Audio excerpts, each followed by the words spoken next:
Okay, exit ticket. And what are our learning targets today? I can define unknown words and understand prologue.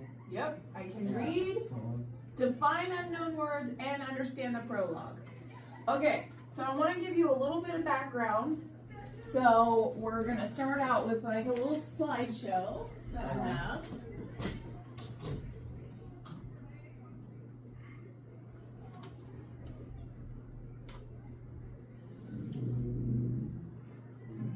Okay. All right. So background info on Romeo and Juliet. So this is the thing. Shakespeare wrote this play 400 years ago. Can you sit up, please? Okay. All right. Nope, not gonna work.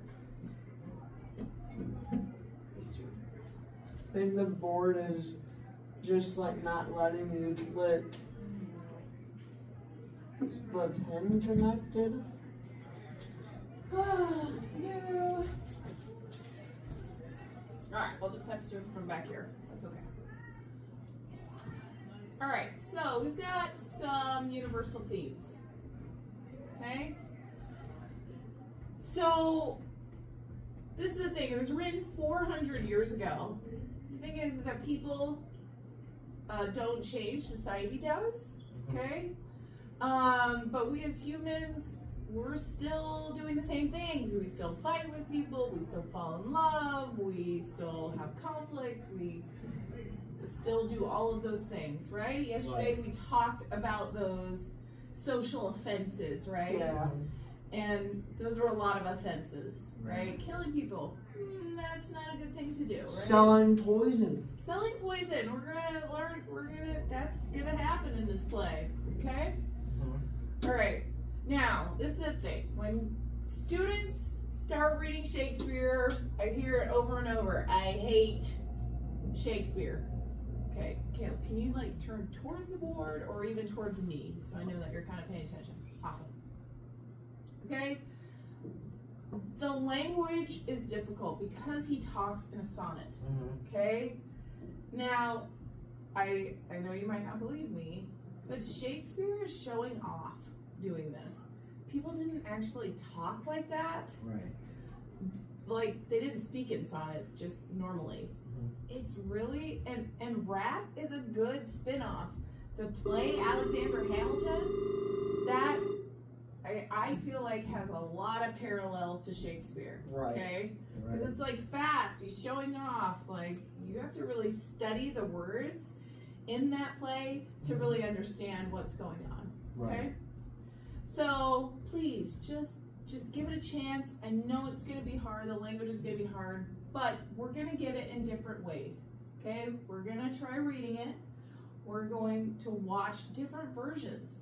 People have done this a million different ways. Okay? So if you don't get it the first time, it's okay. We're gonna do it in a different way, okay? We're gonna read it as a graphic novel, so we'll have images, we'll see it acted out by different people who have done it. Okay, so I want you to look up at this board. These are things that we often say today, but they came from Shakespeare. So I want you to look at that list, and I want you to just yell out if you're like, oh, I've said that, or I've heard that. I connect to it in some way. Yeah. Which one? I have the. Are you picking one, Baron? Are you looking? I just saw it on here. I just saw it. It is gone. Where? Point to it. Can you touch it? The knock knock who's there. Knock knock, who's there? That's from Shakespeare. Okay?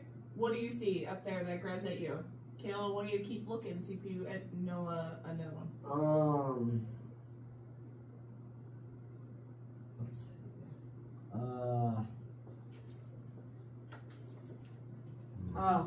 Found another one. Go ahead, yell it out. too much of a good thing. Where do you see it? Touch it. Too much of a good thing. Ooh, good. Come point to one. Let's see. Yeah, this pen. This one. Good riddance? Yeah. Oh, yeah. I found another one. Okay. Give it to me. Seen better days. Seen better days. You know what jumped out to me? Wear your heart on your sleeve. Can you wear your heart out on your sleeve? Can you? No. Yeah. Can you literally take your heart out? No. No. But what does it mean to wear your heart out on the sleeve? Like wear love. Yeah. Yeah, be vulnerable. Tell the person you love. Wear it on your sleeve. I also, Love is Blind. Love is Blind.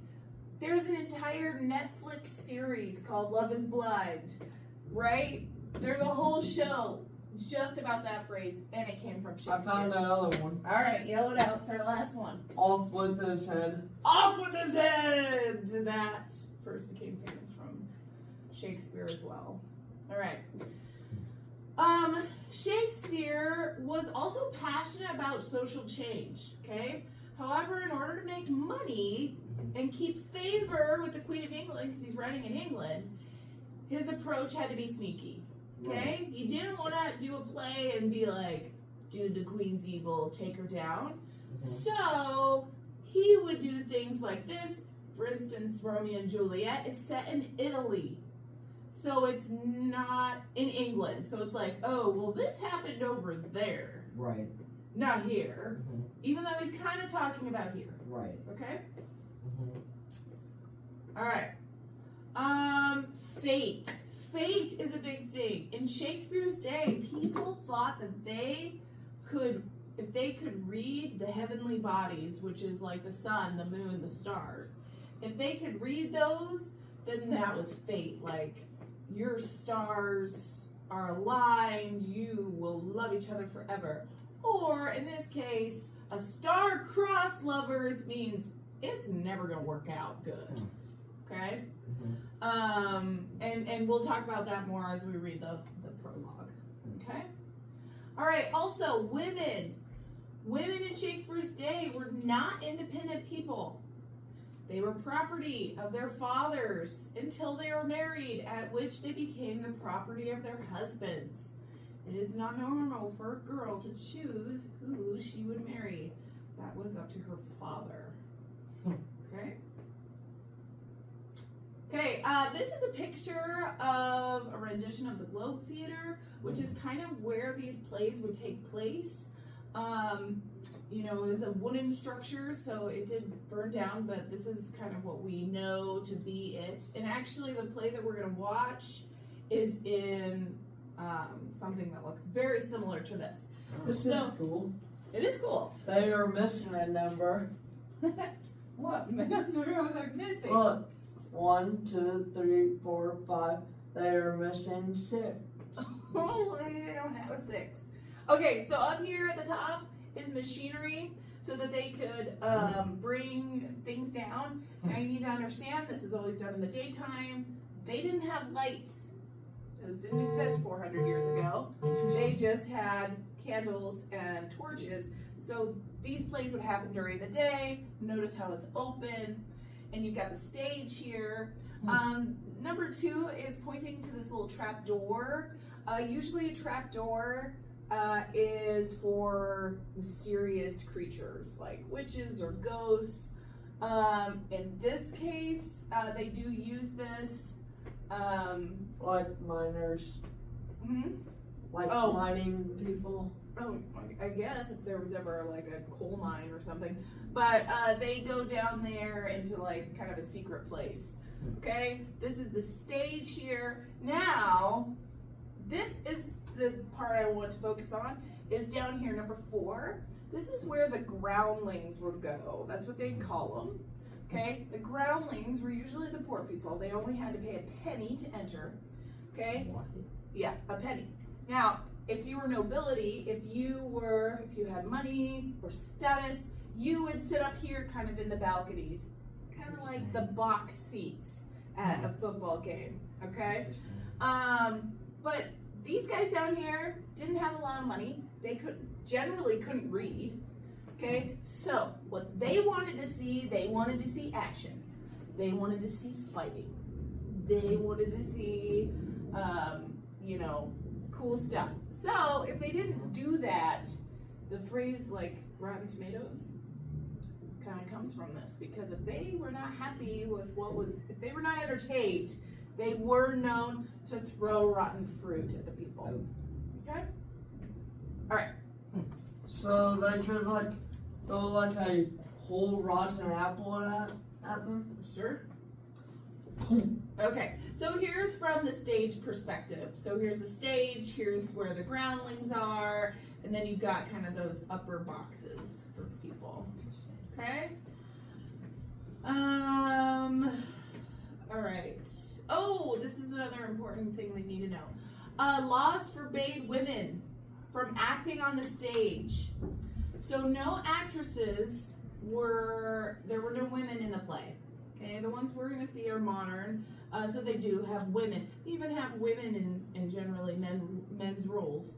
But so instead of having a woman, Shakespeare compensated by not writing a lot of women's parts, but if he did, they were always young, and they would have a young boy do that before his voices changed and got deeper. So younger boys had kind of higher pitched voices. So that is kind of an important thing to know. So you were never going to see physical contact, really. No one's really going to like make out on stage. It was always limited to like just a kiss and a hug, okay? Because that's the most that you get, because it's just men. All right. Okay, so now I want you to stand up. Okay, and we're gonna get the prologue. So come get a prologue, and we're going to make ourselves a little circle. And I'm sad Kaylee's not here, so let's come over here. We can make our little circle. Should I put my headphones? Yeah, just put them on your desk. Okay. All right. Ooh, we're doing good. Come on. All right. So this is what we're gonna do. Stand over here. So we're in my circle. Okay. So what we're gonna do is we're gonna read it 2 times here together. Okay. All at the same time. Okay. And then we're gonna go around and kind of read them individually. Okay. Okay. All right. So nice and slow the first time. 2 Household. You're gonna read with me. Okay. 2 households, both alike in dignity, in fair Verona, where we lay our scenes. From ancient grudge break to new mutiny. Are you with me? Yeah. Where civil blood makes civil hands unclean.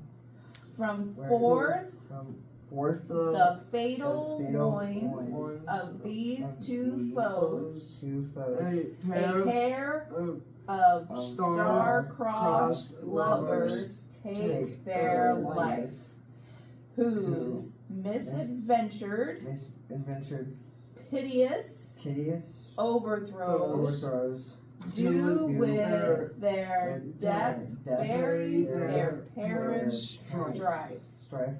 The fearful passage of their death-marked love and the continuance of their parents' rage, which but their children's end not could remove, is now the 2 hours traffic of our stage, the which, if you with patient ears attend, what here shall miss, our toil shall strive to mend. Okay, good. You guys were getting it towards the end. All right, let's do it again together, and then we'll kind of break down the words that we don't know. Okay.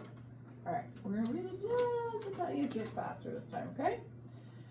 two households, both alike in dignity, in fair Verona, where we lay our scene, from ancient grudge break to new mutiny, where civil blood makes civil hands unclean.